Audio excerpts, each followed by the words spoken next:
Hi friends, आप सभी का स्वागत है इस चैनल में।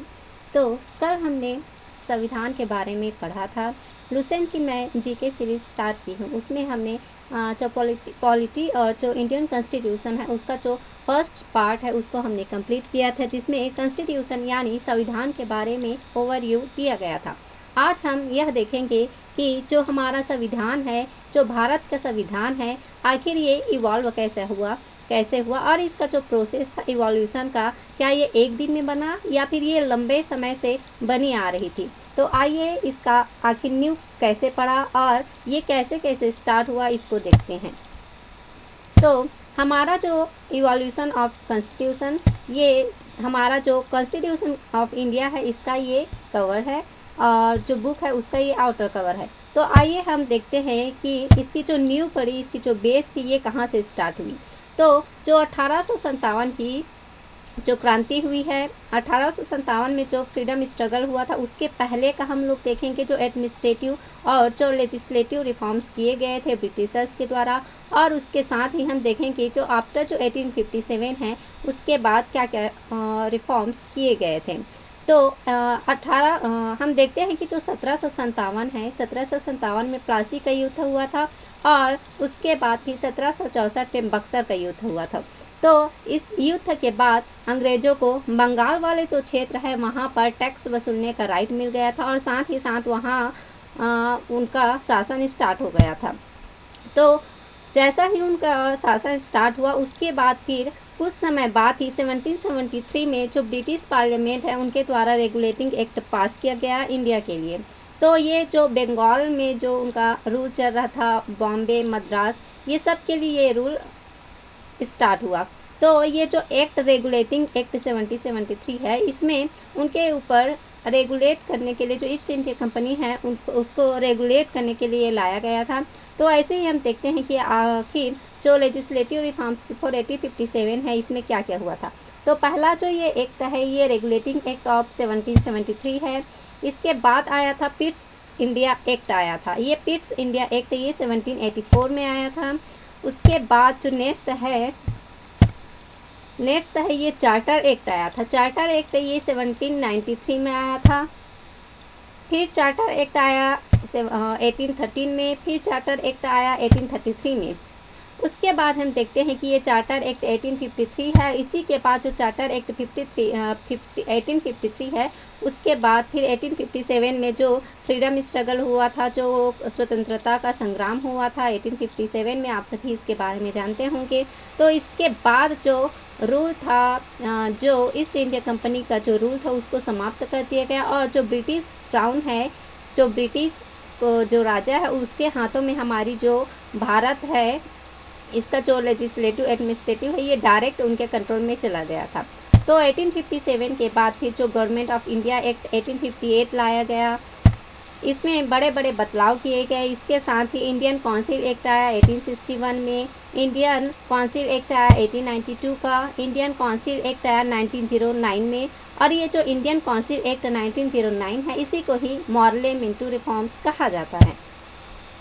इसके बाद जो गवर्नमेंट ऑफ इंडिया एक्ट आया था 1950 का, ये हालांकि ज़्यादा इंपॉर्टेंट नहीं है, फिर भी जो लुसेंट की बुक है उसमें दिया गया था, इसीलिए मैंने इसको कवर कर लिया। नेक्स्ट है जो गवर्नमेंट ऑफ इंडिया एक्ट है 1919 का। ये बहुत ही इंपॉर्टेंट एक्ट है, खासकर ये जो इंडियन काउंसिल एक्ट 1909 का है जिसको मॉर्ले मिंटो रिफॉर्म्स कहा जाता है, और ये जो 1919 का जो गवर्नमेंट ऑफ इंडिया एक्ट है जिसको मॉन्टेग जेम्स फोर्ट रिफॉर्म्स कहा जाता है, ये दोनों बहुत ही इंपॉर्टेंट है। इसमें बड़े बड़े बदलाव किया गया था। जो हमारा जो संविधान है इसमें जो बहुत बड़ा हाथ है बनने का, उसके पीछे बहुत बड़ा हाथ है ये हमारा जो गवर्नमेंट ऑफ इंडिया एक्ट आया था 1935 में, जिसे ब्रिटिशर्स ने लाया था। तो ये 1935 का जो इंडिया एक्ट है, इसमें इसका जो अधिकतम जो भाग है उसको हमारे जो संविधान बना उसमें उस हमारी जनता के नीड के हिसाब से उसमें रखा गया है। आगे हम देखते जाएंगे कि जो ये जितने भी मैं एक्ट बताई हूँ उसको वन बाय वन मैं डिटेल से कवर करूँगी। तो हालांकि आज मैं सबको कवर नहीं करूँगी, उसके लिए मैं नए अलग से वीडियो बनाते जाऊँगी। तो आज मैं दो एक्ट है जो रेगुलेटिंग एक्ट ऑफ 1773 है और जो पिट्स इंडिया एक्ट है 1784 का, उसको कवर करूँगी और उसके जो इम्पॉर्टेंट फीचर्स है, प्रोविज़न है, उसको भी मैं और उसके जो ऑब्जेक्टिव हैं उसको भी मैं यहाँ पर बताऊँगी कि रेगुलेटिंग एक्ट ऑफ 1773 में आखिर क्या मेंशन था।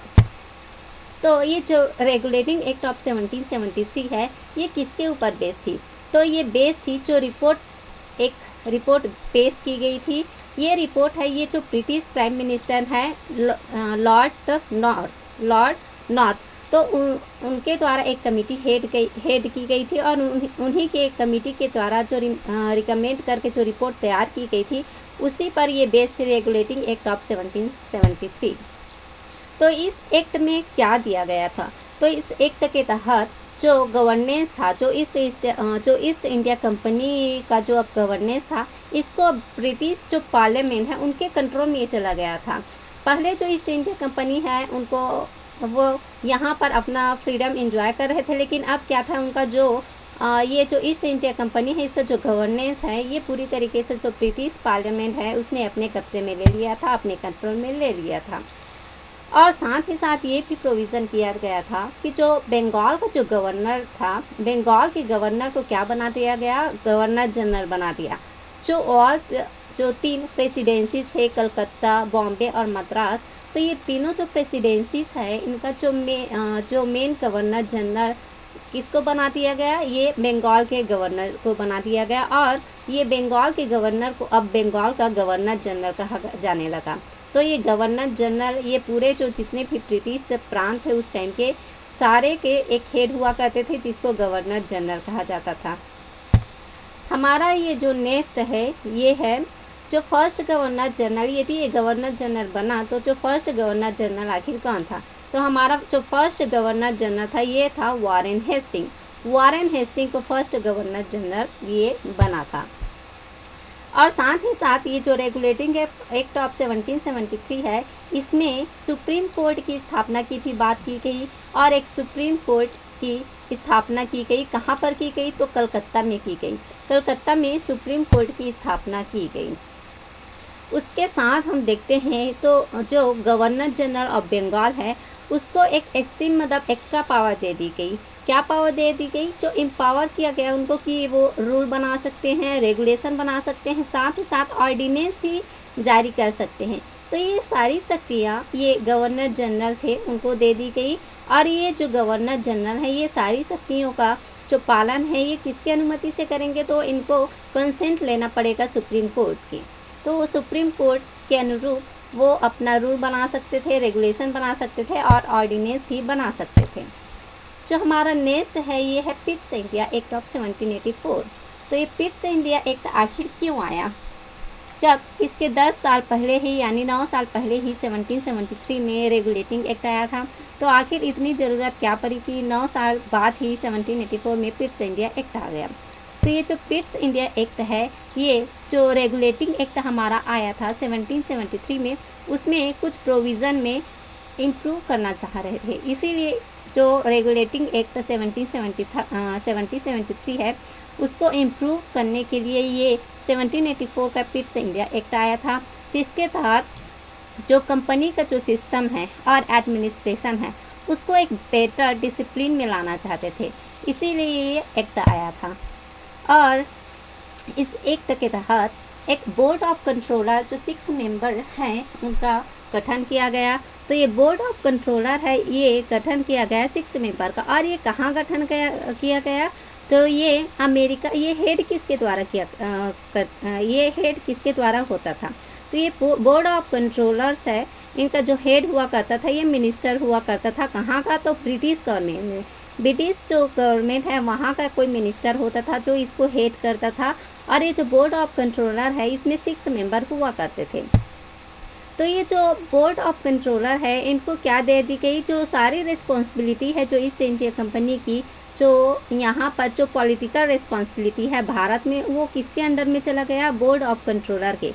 तो बोर्ड ऑफ कंट्रोलर अब यहाँ पर ये देखता है कि जो भारत में जो political responsibility east India company के जितने भी पॉलिटिकल अफेयर है उसके बारे में बोर्ड ऑफ कंट्रोलर की नज़र रहती थी। तो अब ईस्ट इंडिया कंपनी है, अरे ये तो कंपनी है, तो क्या कंपनी के जो अफेयर है, जो ट्रेड है और कॉमर्स रिलेटेड जो इशू है इसको भी तो कोई देखने वाला होगा ना। तो तो इसको देखता था कोड ऑफ डायरेक्टर्स।